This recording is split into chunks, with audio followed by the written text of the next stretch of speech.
மன அழுத்தத்தை குறைப்பதற்கு என்னென்ன மூலிகைகள் இருக்கு? வீட்லயே சிலர் வந்து கார்டனிங் பண்ணுவாங்க. ஸோ வீட்ல வளர்க்கக்கூடிய சில மூலிகைகள் நம்ம மன அழுத்தத்தை போக்குமா? நிச்சயமாக. அது என்ன அப்படின்றது ஸ்ட்ரெஸ்ஸு, டிப்ரஷன், ஓவர் திங்கிங். கூட வர அட்டெண்டரே சொல்லுவாங்க, டாக்டர் இவங்க நல்லா தூங்குனாவே எல்லாமே சரியாயிடும். தூங்கவே மாட்றாங்க. இந்த டென்ஷன அடுத்த நாள் காலையில இருந்து எங்க வீட்ல இருக்கிற எல்லார்கிட்டயும் காட்டுறாங்க. கத்துறாங்க, திடீர்னு கோவப்படுறாங்க. தூக்கம் இல்லன்றதுனால தான் இவ்ளோ பிரச்சனை வருதுன்னு எங்களுக்கே தெரியுதுன்னு சொல்றாங்க. அந்த மாதிரி உங்களுக்கு சரியா தூக்கம் இல்ல, ஸ்ட்ரெஸ், டிப்ரஷன் என்னதான் நீங்க மெடிசின் எடுத்தாலும் சரிங்க. ஹீமோகுளோபின் அதிகரிக்க இந்த உணவு சாப்பிடுறேன். புரோட்டீன் அதிகரிக்க இந்த உணவு சாப்பிடுறேன். இதெல்லாம் இருக்கு. அதனுடைய சத்துக்கள் உடல்ல சேராமல் போவதற்கு காரணம் மன அழுத்தம். நம்மளுடைய பிஹேவியர் சேஞ்ச் ஆகிறது. ஒரு சிலர் வந்து இந்த ஹலுசினேஷன் சொல்லுவோம். சிசோஃப்ரினியான்னு சொல்லுவாங்க. இந்த மாரி கண்டிஷன்ல ஓசிடி கம்ப்ளைண்ட்ஸ் இருக்கு. இந்த மாதிரி பிரச்சனையில இருக்கிறவங்க நெறைய பேர் நம்மகிட்ட ட்ரீட்மெண்ட் எடுத்துட்டு இருக்காங்க.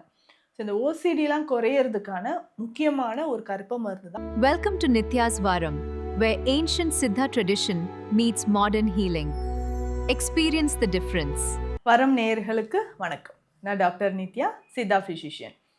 பொதுவாக பார்த்தோம்னா நம்மளுடைய உடல் ஆரோக்கியத்திற்கு ரொம்ப முக்கியமானதுங்க அப்படின்னு எடுத்துக்கிட்டோம்னா ரெகுலரா சில விஷயங்கள் நம்ம செய்யணும். அப்போ மருந்து எடுத்துக்கிறோம், உணவு எடுத்துக்கிறோம், ஓகே. ஆனா இது ரொம்ப முக்கியம் இல்லைங்களா? மன அமைதி. இந்த மன அழுத்தம் இல்லாம இருக்கிறது தான் இன்னைக்கு பெரும்பாலும் நிறைய நோய்களுக்கு ஒரு ஃபுல் ஸ்டாப் வைக்கக்கூடிய மாதிரி இருக்கும். ஸோ அதை தான் சித்தர்களும் நமக்கு சொல்லியிருக்காங்க. அப்போ மன அமைதியை தரக்கூடிய விஷயங்கள் என்ன? இப்போ ஸ்ட்ரெஸ் இருக்கு, டிப்ரெஷன் இருக்குன்னா கண்டினியூஸாக நம்ம ஒரு மெடிசன் எடுக்கிறோன்னா அதற்கான ஒரு சொல்யூஷன் எனக்கு கிடைக்காம போகிறதுக்கு தாமதமாகலாம். அதாவது ஒரு மெடிசன் நீங்கள் சாப்பிட்றீங்க, என்னடா இது நம்ம மெடிசன் இவ்வளோ நாள் சாப்பிட்றோம், 1 மந்த் ஆயிடுச்சு, 2 மந்த்ஸ் ஆயிடுச்சு, ரிசல்ட் எதுவும் தெரியலையேன்னா உணவில் நீங்கள் என்னென்ன தவறுகள் செய்கிறீங்க, இரவு உறக்கம் சரியா இருக்கா, அந்த உறக்கம். ஏன்னா இப்போது பெரும்பாலும் நிறைய பேர் சொல்கிறது, நாடி பிடிச்சி பார்க்கும்போது அவ்வளோ தெரியுதுங்க, நீங்கள் தூங்கவே தூங்க மாட்டீங்க அப்படின்னு.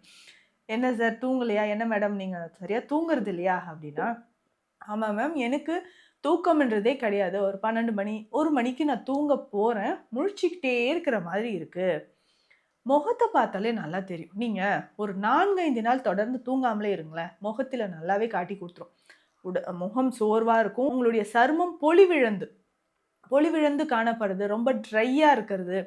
இது எல்லாமே உங்களுக்கு தெரிய ஆரம்பிக்கும். ரொம்ப ட்ரை ஸ்கின்னா இருக்கிறது, கண்கள் சோர்ந்து இருக்கிறது, எதுலயுமே நாட்டம் இல்லாம. அப்போ அந்த தூக்கத்திலயுமே நிறைய பேர் சொல்ற ஒரு விஷயம் என்னன்னா, எப்பப்போவோ நடந்த விஷயங்கள திரும்ப என் மனது அசை போட்டுக்கிட்டே இருக்கு. அத நெனச்சு நெனச்சு பிரெயின் எனக்கே தெரியுது டாக்டர், சூடாகுது, எனக்கு தலை சூடாகுற மாதிரி தெரியுதுன்னு சொல்லுவாங்க. இந்த மாதிரி விஷயங்கள நம்ம எப்படிங்க கையாளலாம்? தூக்கம், இந்த மன அழுத்தம், இத போக்குவதற்கு என்ன பண்ணலாம்? ஏன்னா இந்த மன அழுத்தம் இருந்துகிட்டே இருந்துச்சுன்னா, என்னதான் நீங்க மெடிசின் எடுத்தாலும் சரிங்க. ஹீமோகுளோபின் அதிகரிக்க இந்த உணவு சாப்பிட்றேன், புரோட்டீன் அதிகரிக்க இந்த உணவு சாப்பிட்றேன். இதெல்லாம் இருக்கு. அதனுடைய சத்துக்கள் உடல்ல சேராமல் போவதற்கு காரணம் மன அழுத்தமும் ஒன்று. அப்போ உடல் எடை குறையிறது. நிறைய பேருக்கு பார்த்தோம்னா கிடுகிடுன்னு உடல் எடை குறைஞ்சிக்கிட்டே வந்துரும். அப்போ இந்த உடல் எடை குறையிறது ஒரு காரணம். சாப்பிட்ற உணவு உடல்ல சத்தாக மாறாமல் போவது ஒரு காரணம். ரொம்ப பலவீனமாக இருக்கிறது. இது எல்லாமே வந்து பார்த்தோம்னா நம்ம உடல்ல நடக்கக்கூடிய விஷயங்கள்ல மன அழுத்தத்தினால் உடல் இந்த மாதிரி ஆகுது. மன அழுத்தத்தை குறைப்பதற்கு என்னென்ன மூலிகைகள் இருக்கு? வீட்லயே சிலர் வந்து கார்டனிங் பண்ணுவாங்க. ஸோ வீட்ல வளர்க்கக்கூடிய சில மூலிகைகள் நம்ம மன அழுத்தத்தை போக்குமா? நிச்சயமாக. அது என்ன அப்படின்றத பார்க்கலாம்.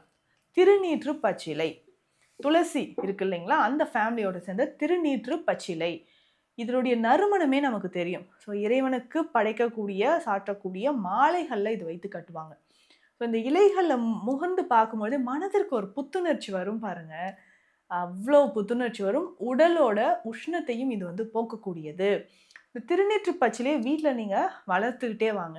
அது அதனுடைய நறுமணம் காற்றுல பட்டு வரும்பொழுது, அதை சுவாசிக்கும் பொழுதே நமக்கு ஒரு புத்துணர்ச்சி வரும். ஸோ இந்த திருநீற்று பச்சிலை இருக்கக்கூடிய இடத்துல உட்காந்து நல்லா ஒரு மெடிடேஷன் பண்ணுறது, முத்திரைகள் பண்ணுறது, இதனோடு சேர்ந்து யோக பயிற்சிகள் பண்ணுறது உங்கள் மனத்திற்கு நல்ல ஒரு மன அழுத்தத்தை போக்கக்கூடிய மாதிரி இருக்கும்.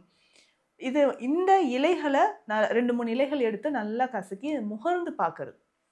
அப்பப்போ இதை வந்து கூடயே வச்சுக்கோங்க. முகர்ந்து பார்க்கறது அவ்வளவு நல்லது. உலர்ந்த இதனுடைய விதைகள் மேலே இருக்கும் பாருங்க, அதை எடுத்து நல்லா நம்ம கசக்கி மூந்து பார்த்தாலும், அந்த முகர்ந்து பார்க்கும் பொழுது மனதிற்கும் சரி, மூளை செல்கள் ஒரு புத்துணர்ச்சி அடையும்.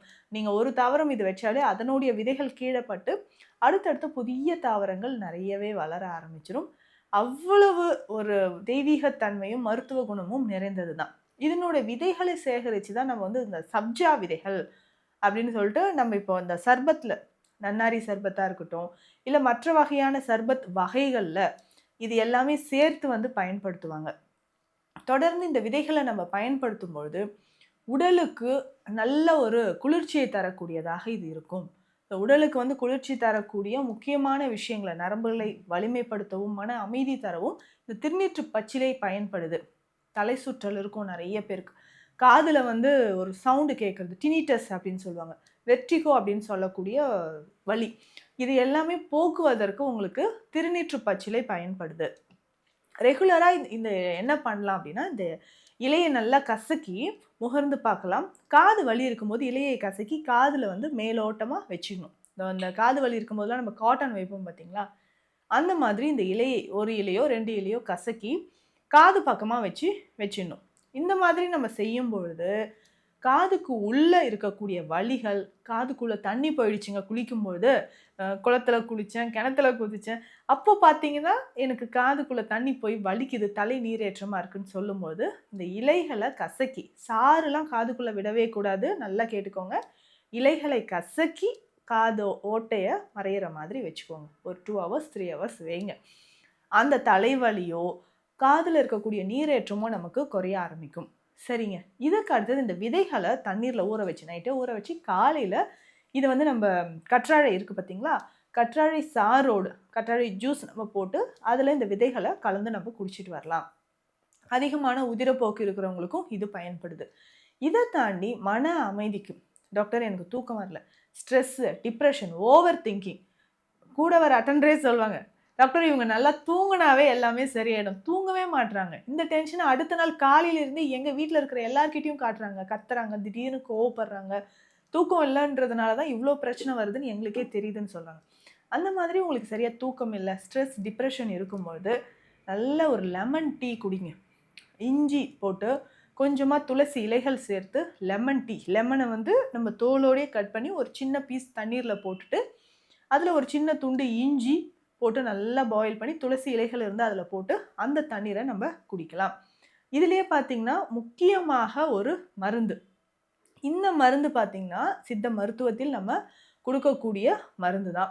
மச்சமுனி கற்பம் அப்படின்னு சொல்றது. சித்தர் மச்சமுனி சொன்ன ஒரு முக்கியமான ஒரு மருந்து வகை. அது திரிகை அப்படின்னு சித்த மருத்துவத்தில சொல்வாங்க. மன அமைதி இல்லாம இருக்கிறதுக்கு, திடீர்னு நம்மளுடைய பிஹேவியர் சேஞ்ச் ஆகுறது. ஒரு சிலர் வந்து இந்த ஹலுசினேஷன் சொல்லுவோம். சிசோஃப்ரினியான்னு சொல்லுவாங்க. இந்த மாரி கண்டிஷன்ல ஓசிடி கம்ப்ளைண்ட்ஸ் இருக்கு. இந்த மாதிரி பிரச்சனையில இருக்கிறவங்க நெறைய பேர் நம்மகிட்ட ட்ரீட்மெண்ட் எடுத்துட்டு இருக்கிறாங்க. ஸோ இந்த ஓசிடிலாம் குறையறதுக்கான முக்கியமான ஒரு கற்ப மருந்து தான் மச்சமுனி கற்பம் அப்படின்னு சொல்றது. சித்தர் மச்சமுனி அவர்கள் சொன்ன அந்த மூலிகைகளோட சேர்க்கை, அது எல்லாமே சேர்த்து மருந்தாக குடுக்கும்போதே ஒரு 15லிருந்து 18 நாட்கள்ல நல்ல முன்னேற்றம் உங்களுக்கு தெரிய ஆரம்பிக்கும். ஸோ இந்த கற்ப மருந்த ரெகுலரா எடுத்துட்டு வாங்க. மனதிற்கு அமைதி தரக்கூடிய மூலிகைகள் இதுல சேர்ந்திருக்கு. முக்கியமாக இதுல வந்து சதக்குப்பை. அவ்வளோ சக்தி வாய்ந்த ஒரு மூலிகை. ஹார்மோன் இம்பேலன்ஸ் இருந்தாலும், பிரெயின்ல நமக்கு ஹாப்பி ஹார்மோன் செக்ரீட் ஆகாம இருந்தாலும், அத உற்பத்தி செய்றதுக்கு ஒரு முக்கியமான மருந்தா இது இருக்கு. இதனோட சேர்ந்து பார்த்தீங்கன்னா, பூனைக்காளி விதைகள் இதனோட சேர்ந்து இருக்கும். இதனோட பார்த்தீங்கன்னா, ஜாதிபத்திரி, ஜாதிக்காய் இது எல்லாமே இதனோட சேர்ந்தது தான். இத்தனை மூலிகைகள் சேர்த்து கிடைக்கக்கூடிய இந்த கற்ப மருந்து நம்மகிட்ட அவைலபிளா இருக்கு. நெறைய பேர் வந்து எனக்கு தூக்கம் வரல டாக்டர், மனதிற்கு ஏதேதோ நெகட்டிவ் தாட்ஸ் வருது.